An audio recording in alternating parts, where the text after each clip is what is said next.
The collision barely moved us. That was the first terrible thing. No great crash, no wall of water, only the grinding of steel against steel, a tremor beneath my boots, and several barrels breaking loose across the deck. Then I smelled the benzol. Sharp, sweet, wrong. The Norwegian ship began pulling away from our side. Metal scraped across metal. Sparks appeared where her bow had opened our hull. For 1 second, they looked small enough to ignore. Then the liquid caught fire. I knew what lay beneath my feet. The city did not. My name was Francis Mackey. I was a harbor pilot. For 24 years, I had guided ships through Halifax Harbour. I knew its channels, its currents, its signals, and the places where a large vessel could no longer turn without touching shore. A pilot does not command the ship. The captain still carries that responsibility, but inside a harbor, the pilot becomes the ship's memory. I knew where the water narrowed. I knew where the tide pushed. I knew how much distance a vessel needed before an order became movement. That morning, I stood on the bridge of the French ship Mont-Blanc. She was moving into Bedford Basin to join a wartime convoy. Her deck looked ordinary from the shore. Her hull looked ordinary, but she carried a cargo that made every small mistake dangerous, and every large mistake final. We had arrived outside the harbor the previous evening. The submarine nets were already closed for the night, so Mont-Blanc remained at anchor until morning. There was little to do but wait. Halifax was crowded with wartime traffic. Ships carrying food, men, coal, machinery, and ammunition gathered there before crossing the Atlantic. The war was far away, but its weight sat in the harbor. On Mont-Blanc, even a match was forbidden. I had asked whether we would receive special protection while entering. An escort, a guard vessel, clear water through the Narrows. Nothing came, so before dawn I studied the harbor chart again. The route was familiar. A line through water I had crossed more times than I could count. I placed my pencil against that line and thought only of depth, distance, and tide. There are mornings when experience feels like protection. That was one of them. At first light, we received permission to proceed.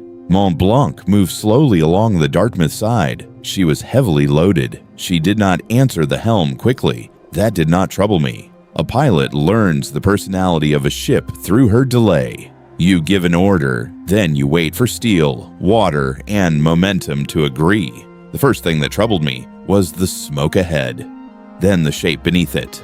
A large vessel was coming out of Bedford Basin, the Imo. She was traveling toward us through the Narrows. Too quickly, I thought, and too far into the water we needed. I looked at the channel, then at the ship, then back at the channel. The harbor chart still showed two vessels passing cleanly. The water in front of me did not. We signaled our intention. The answer came back. It was not the answer I expected. Another signal followed. Still wrong. I knew the pilot aboard Emu. William Hayes had worked these waters for years. We understood the same rules, the same whistles, the same narrow places, but the signals coming from that ship did not sound like a conversation between two pilots trying to pass. They sounded like two ships claiming the same water. I told myself there was still room. There is often a moment in a dangerous situation when a man chooses the explanation that frightens him least. Perhaps Emo would slow. Perhaps she would change course. Perhaps the distance between us looked smaller than it was.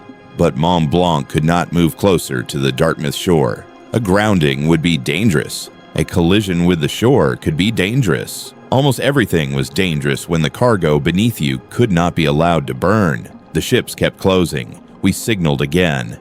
Imo answered. Neither vessel gave the other enough certainty. I watched her bow.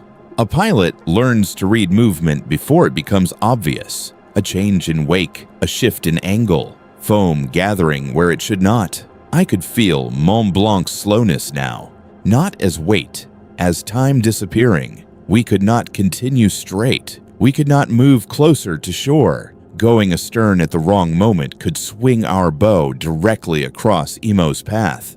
There was one opening left. We could turn outward and try to pass starboard to starboard. It was not the passage either ship should have wanted, but it might keep steel from touching steel. I gave the direction. Mont-Blanc began to swing. Slowly. Too slowly. For a few seconds, both ships came almost parallel. I saw clear water beginning to appear between us. I believed we had escaped. That belief lasted only a moment. Then Imo reversed. Her engines pulled her backward. Her bow swung toward us. There was no longer enough distance for another decision. The ship came across our side. Steel entered steel. The impact was not violent enough to explain what followed. That is what stayed with me. The world can end through something that feels almost manageable. Imo's bow tore into Mont-Blanc. Then she began pulling free. The damaged metal scraped as the ship separated. Sparks fell into benzol, spilling from broken barrels. Fire moved across the deck. Not slowly, not like flame catching wood. It ran. One moment, there was spilled liquid. The next, the deck was burning. The captain and I understood the same thing without needing to explain it.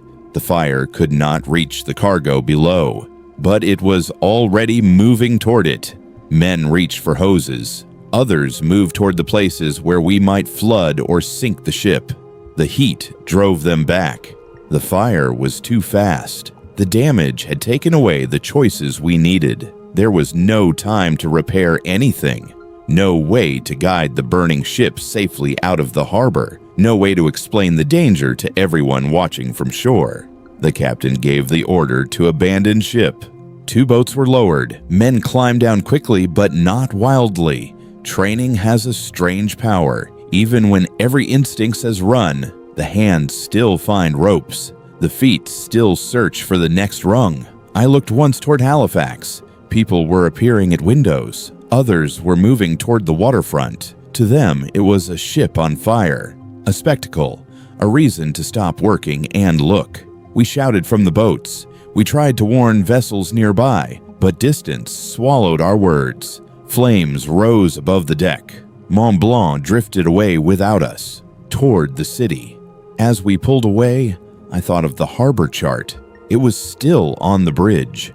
A simple sheet of paper. Soundings, shorelines, a pencil line showing where the ship should have traveled. I had trusted that line because the harbor had rules. Keep to the proper channel, signal clearly, reduce speed, allow room. On paper, the line remained perfect. Behind us, Mont-Blanc burned across it. One of the sailors rowed until his hands were raw against the oar. No one told him to slow down. We reached the Dartmouth shore and climbed out. I turned back. The fire had changed color, the smoke had grown taller, and the ship was moving toward Pier 6. The city was still watching. We ran, up from the water, across frozen ground, behind anything that looked solid. I remember turning once. The ship was almost hidden by smoke. Then the harbor became white. There was no sound at first, only light. Then the world struck me. Air became a wall. The ground disappeared. The sky broke into pieces. I was lifted, thrown, then nothing. When I opened my eyes, I was caught among the limbs of an uprooted tree. I could not understand where the harbor had gone. Smoke covered the water. Buildings had changed shape. Windows were gone. Roofs were gone. The familiar shoreline looked like a place I had never entered before. Captain Lemedec was nearby. For a moment, neither of us spoke. There are events too large for language. The explosion had taken the harbor chart, the bridge, the ship, and the line I had tried to follow. It had also crossed the water, into Halifax. After the blast, sound returned in pieces. Timber falling, glass settling, distant voices, fires beginning where buildings had stood. I expected another explosion. Everyone did. The French crew gathered together. Some were taken aboard a British naval vessel. I could have stayed with them. Instead, I began walking. I needed to report what had happened. I needed to find my family. The streets in Dartmouth were blocked by debris. People moved without direction. Some called names. Others simply stood still. The harbor had always been noise. Engines, whistles, chains, men shouting across decks. Now the loudest thing was the absence of everything that had been there before. I made my way to the ferry, then to the pilotage office, then through Halifax toward Roby Street. Every familiar turn showed me something missing. A wall, a window, a roof, a row of houses. The explosion had traveled farther than I could understand. When I found my family, they were on the commons with others who feared another blast. They were cold. My eldest daughter had been struck by flying glass. She was alive. That fact was enough to hold for the moment. I brought them home. The windows were open to the winter because the glass was gone. I covered the frames. I swept the floor. Near midnight, I made tea. I do not remember deciding to do those things. Perhaps the hands continue when the mind cannot. The harbor had exploded that morning. At night, I stood in my damaged house holding a cup, trying to understand why I was still there. The city needed an explanation. Grief looks for a direction. Anger looks for a name. Mine was available. I had been the pilot aboard Mont-Blanc. I had survived. People asked why we abandoned the ship, why we did not warn the city, why we allowed the collision. The question sounded simple after the danger was gone. In the harbor, nothing had been simple. I was arrested, accused of negligence, accused of crimes against people whose streets I had walked through searching for my family. My pilot's license was taken. In rooms far from the water, men rebuilt the collision with words, diagrams, models, and signals. They could stop the ships on a table, move them backward, change an order, try the morning again. I had tried it only once, in real water, with real momentum, and a city behind us that did not know what our ship carried. Years passed before the arguments quieted. Courts disagreed. Officials changed their language. Some said I had taken every possible care. Others continued to place the disaster beside my name. I returned to the harbor only after fighting to regain the work that had defined my life. But a man does not return to the same water after something like that. Every whistle becomes the beginning of another conversation that might go wrong.